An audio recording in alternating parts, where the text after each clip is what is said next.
Bonjour Frédéric Fronder. Bonjour.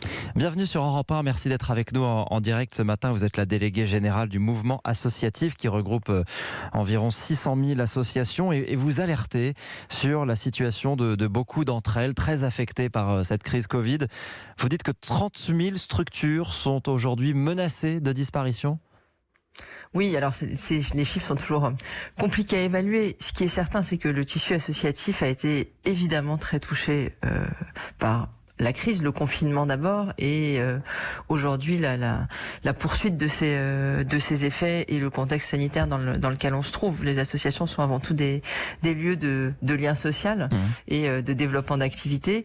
Évidemment, dans les conditions dans lesquelles nous sommes, les choses sont très difficiles. Donc la crise a eu à la fois des impacts sur le fonctionnement général, l'implication possible des adhérents, des bénévoles, etc., et des impacts financiers qui font que de nombreuses structures associatives, 30 000 structures, c'est environ 2% du tissu associatif, de nombreuses structures associatives se retrouvent dans des difficultés, certaines n'excluant pas le dépôt de bilan, un certain nombre d'autres n'étant pas certaines de pouvoir maintenir leur effectif salarié quand elles en ont. Et de façon générale, beaucoup d'associations s'interrogeant, s'inquiétant sur la façon dont elles vont pouvoir reprendre, poursuivre leurs activités en cette rentrée. Est-ce que vous pouvez nous donner des exemples? Quels sont les types d'associations? Dans quel domaine elles sont le plus affectées?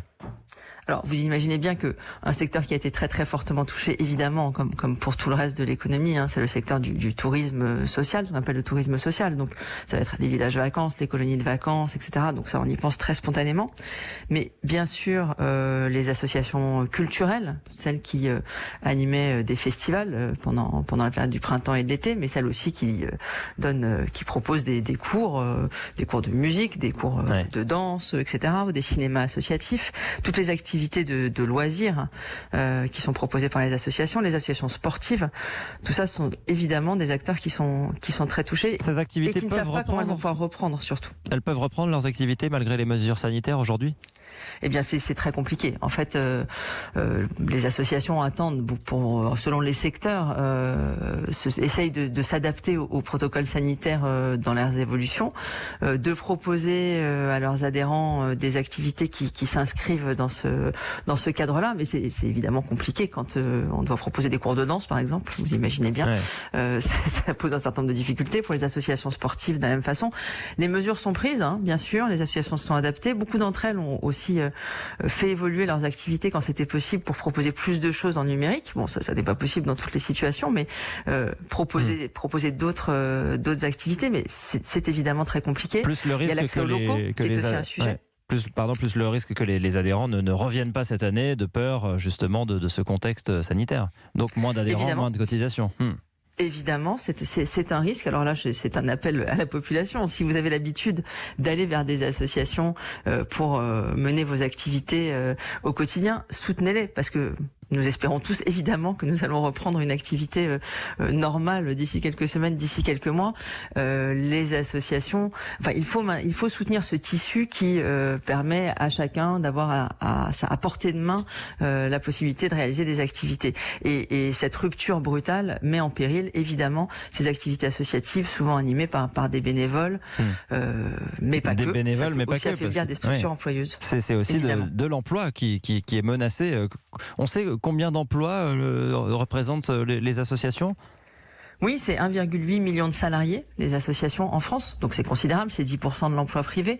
C'est considérable. Évidemment, des structures associatives employeuses sont affaiblies aujourd'hui et ont besoin d'un soutien, comme de très nombreuses entreprises en France. Donc on attend évidemment dans le cadre du plan de relance que le gouvernement prenne ça en compte et que les associations soient aussi partie prenante de ce plan de relance, puisque elles sont des acteurs économiques indispensables. Il y a besoin d'un soutien spécifique en la matière qui réponde aux spécificités associatives. On a pourtant senti au moment du confinement une sorte d'élan de générosité quand même des Français qui se sont mobilisés, qui sont venus parfois en aide à leurs voisins, etc. Ça s'est pas manifesté au sein des associations? Est-ce qu'il y a plus de bénévoles aujourd'hui?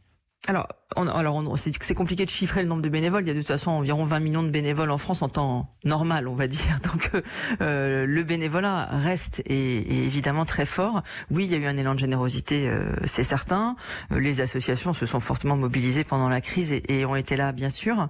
Mais on va dire que cet élan de générosité, de façon globale, que ce soit en termes de bénévolat ou en termes de dons, a été assez naturellement fléché vers un certain nombre d'activités absolument nécessaires pendant la crise, des activités envers les plus vulnérables, enfin des activités menées envers les plus vulnérables, des associations qui œuvrent dans le champ de la recherche ou de la santé, au détriment peut-être parfois d'un certain nombre d'actions ou de causes moins prioritaires dans les temps que nous avons vécu. Ouais, tout le monde n'en a pas profité. Absolument. La question n'est pas d'ailleurs tellement d'en profiter. Il est bien normal qu'il y ait une mobilisation générale pour faire face à la crise, aider les personnes qui en avaient immédiatement besoin. Mais il est aussi important de se dire que on se projette sur le moyen long terme et que le tissu associatif doit pouvoir rester parce qu'il est partout et chacun le sait, au plus près sur le territoire, au plus près des activités des uns et des autres. Et c'est vrai que cet affaiblissement sur le moyen terme peut avoir un impact malheureusement sur le lien social, la cohésion sociale. Donc c'est aussi dans cette dimension-là qu'il faut se projeter. Merci beaucoup, merci Frédérique Froneaux.